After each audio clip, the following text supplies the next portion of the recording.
Good morning, this is John J. Allen. Welcome to Rural Man Life. Want a cup? Want a mug? It's on my website, www.ruralmanlife.com. Okay, so this is a long form. This is one of my first long form videos I've done. Today is National Ag and Poultry Day for all those who are in rural America. This is for us. So, we're going to go over a few things on why men need to get out of the cities. This is a men's channel. Okay, for you gals, you go ahead and I don't care if you guys tune in or not, but we have a real problem with self-deletion in this country when it comes to men. And I'm convinced primarily city life is toxic to the human condition. And so we're going to go over a few things of the benefits and the drawbacks of living in rural America, or rural anywhere in the world, by the way.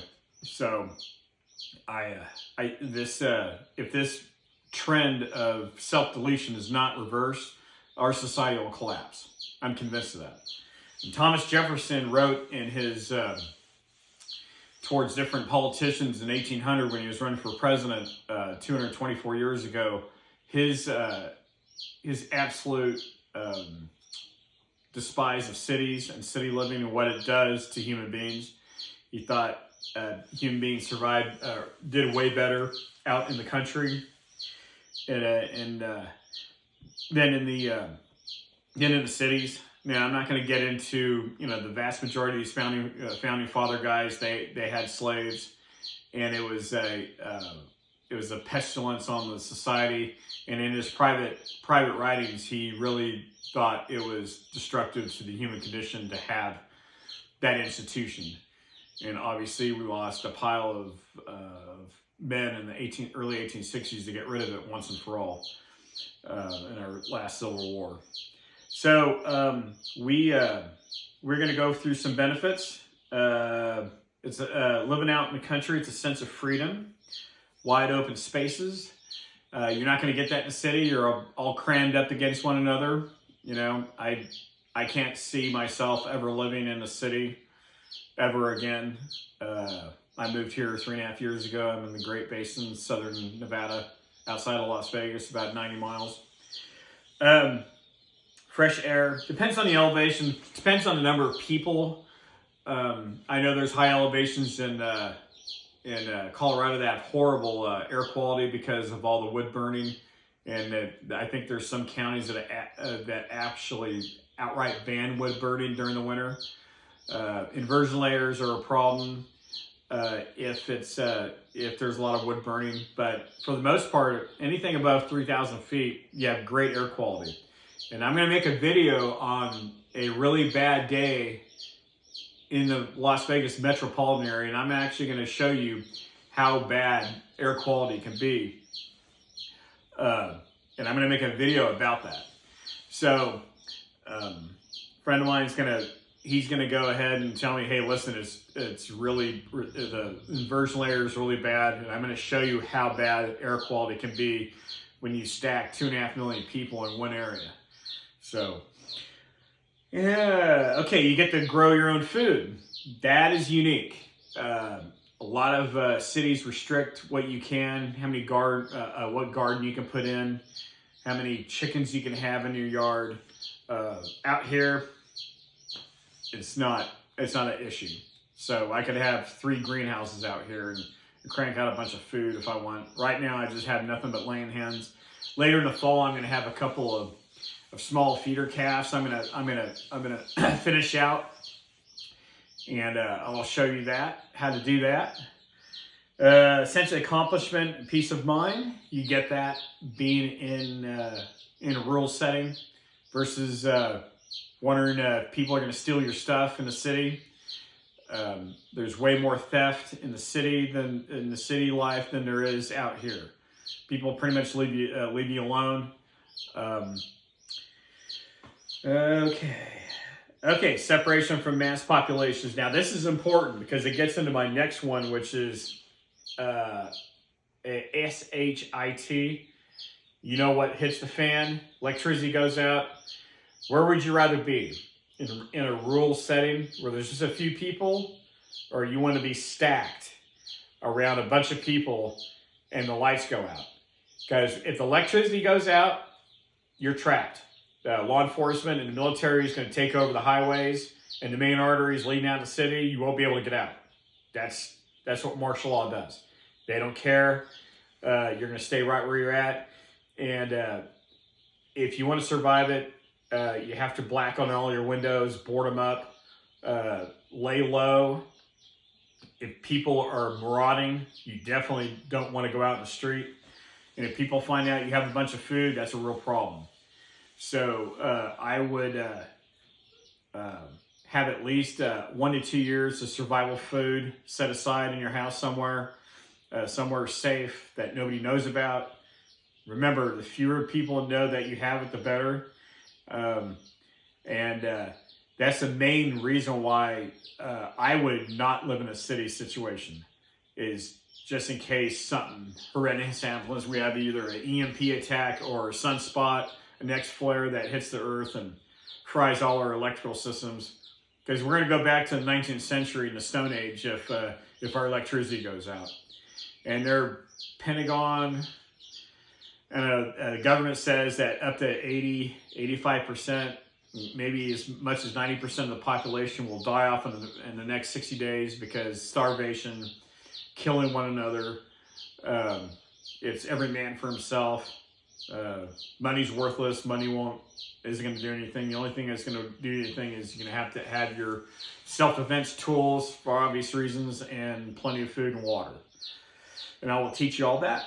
All right, so some of the drawbacks, isolation, neighbors, certain neighbors. Now, certain neighbors, if they are, I had an instance back in the early 2000s, I owned a piece of property up in Northern California, the neighbors were druggies, did meth, did pot, and you need to not buy a piece of property. You need to scope out your neighbors first, kind of get a feel for what they are before you buy a piece of property. And I'm going to show you to that. There's a YouTube channel I follow that he, I'll get into that later, and he goes through what pieces of property to buy and what pieces of property not to buy. Like for instance, you have to have a piece of property that it's close to a gravel road or where there's no easement, because if you buy a piece of property and you can't get to it because it's cut off because there's no easement to that property, there's no sense in owning that property. All right, I will not talk about self-defense tools, pew-pew tools, okay? YouTube is very sensitive on describing those. I don't talk about it. I do have pew-pew tools, and I do not discuss what I have. I do have them, and if you're living out here, you definitely need to have them, pure and simple. Especially when the S hits the fan and you're not prepared. All right, most people that live in the cities, they're not used to doing blue collar work. This is a blue collar type of environment. You have to get your hands dirty. A lot of people aren't used to that, but if you want to come out here and live out here, you got to get your hands dirty, wear gloves, and do physical stuff. That's all there is to it. You cannot survive out here unless you're able to weld, if you're able to put sticks together and build outbuildings. Like, I'm going to have a video on, I put a project on hold, building my chicken coop. This chicken coop's going to hold about 90 plus, about 150 hens. And I put it on hold because I want to take a video of it and then show you guys. All right. So it's dirty out here. If you're not used to being dirt, if you're an office type dude, you better get used to getting dirty. I would suggest getting out where if you have friends, or just do stuff in the dirt or build stuff. Learn how to weld, learn how to put sticks together, lumber together. There's plenty of YouTube and Rumble channels that have are able to teach you that. And there's, the prime reason for YouTube is for people to learn from other people how to do stuff. That's its prime directive. Now, this has been offshooted into people doing reactionary videos on other people's content. This is not what this channel is. I'm going to make that clear. I do not respond to other people's content. This is an educational channel for men. For men to get out of the cities and get out in the country. And I'm going to make it fun for you guys. So, you want to subscribe to my channel, go to my website, www.ruralmanlife.com. I got some cool things to sell. I got this little block here called Stoicism, a frame of mind, not a simple activity or pursuit. And Stoicism is very much a male characteristic when it comes to dealing with things in life. And I have also that in canvas hold, and it's pretty cool. It's an eagle that was taken off my property back right around Thanksgiving last year, and went ahead and put it into a picture. So anyway, so that's about it. Once a week, I'm going to release a video, and I'm going to go to some other place to interview them and how they experience rural living. That's going to be part of it. I'm going to try to do that once a month. So you're not just getting my perspective, you're getting perspective of other people. And I'll take my equipment with me, and I'll go to different states, or I'll just go up the road here to my home county here in rural Nevada.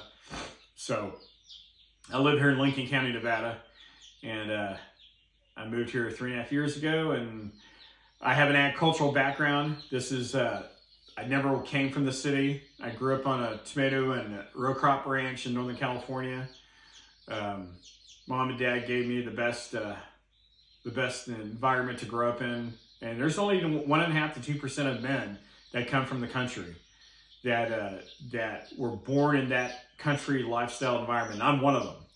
So I'll go through my history, go through 4-H and FFA. I'll show you some of the stuff I've done way back in the 80s and 70s. I'm in my late 50s. So enjoy my content. I hope you guys get something out of it, and I hope you guys get enough out of it that you want to come and make a stake out here and have a better day of life. Now, in the old days, they used to be able to, you needed to live off the land. That means anything you produced out on your ranch, you had to. Well, this has changed all that. Technology's changed all that, where you don't have to. You can still live out here, make money online, and that's another thing. I would like to get somebody like the guy that builds Boxville. What's his name? Musk. So he owns that company, and for property that's away from any type of cell tower or any kind of communication. I'm close to my little town here I live in, so having a decent Wi-Fi was okay. But for a property that's way out there in the middle of nowhere, it's a little different deal.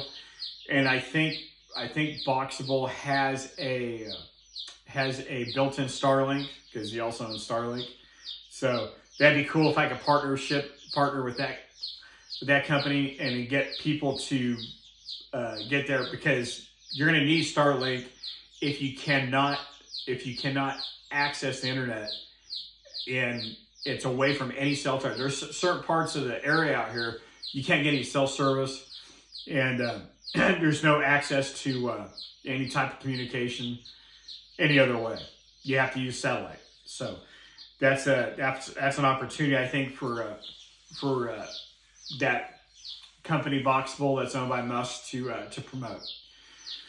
Anyway, so that's it. If you have any questions, email me, jjallen2023@yahoo.com, and links are in my description to YouTube and on Rumble. I only have like one video on Rumble. I need to post more on there. So This is my first long format video, and my first sit down in my studio living room here. And this is not green screen, this is the real thing. And I appreciate your guys' time, and we're gonna go on this journey together and get you guys out of the city, okay? And I am looking forward to it.